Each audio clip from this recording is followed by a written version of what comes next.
Mike Hosking Breakfast, 6 to 9 weekdays on Newstalk ZB. G'day there. I listened to Rod Carr yesterday post the release of his Climate Commission's advice to the government years 2036 through 2040.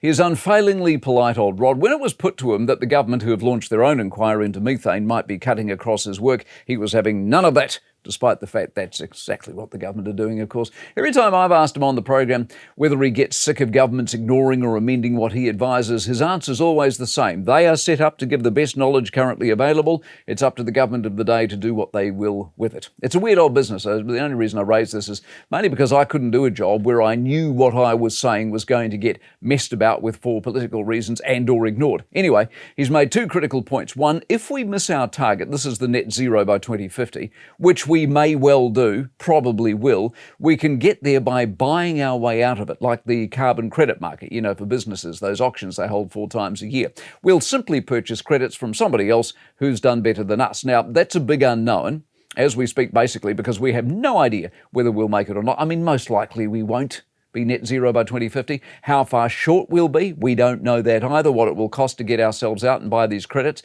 we don't know that, but it will be billions upon billions upon billions of dollars. The bigger point is there is no one to pay the penalty to. Have you ever thought about this? There's no one actually to pay the penalty to. In other words, we sign an agreement, but there is no head office, no one to write the check to. All that happens if we don't make it is we're in breach of an international agreement. Now, if a lot of other people are in breach, and my bet is they will be, then no one will care. I mean, if we stand alone globally as the only country that didn't get to net zero by 2050, then we'll be a pariah of sorts, I guess. Anyway, Rod made the point that we like international agreements in New Zealand because they are what makes the world go round. We signed a lot of them and it allows us to do things like trade. But it brings us back to a cold, hard reality. We can almost certainly state, I think, that many, many countries won't make it. Therefore, we won't be saving the world. Should that be a reason, though, in the meantime, for us not to try and save the world? I say no. I say we may as well do what we can do. But that's your next reality. The Commission's advice is bordering now on nutty. One of the things they're suggesting, no petrol car importation at all. No petrol cars anymore. That's not real. A renewable energy base that we don't stand a hope in hell of achieving, given we can't build a thing in this country to budget or on time and no one wants a wind farm in their backyard.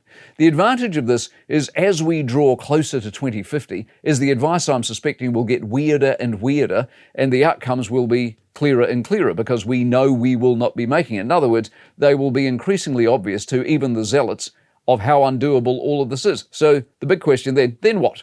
That's your next big question. Then what, eh? And how alarmist do the ideologues become before their heads explode? The Mike Hosking Breakfast, 6 to 9 weekdays on Newstalk ZB.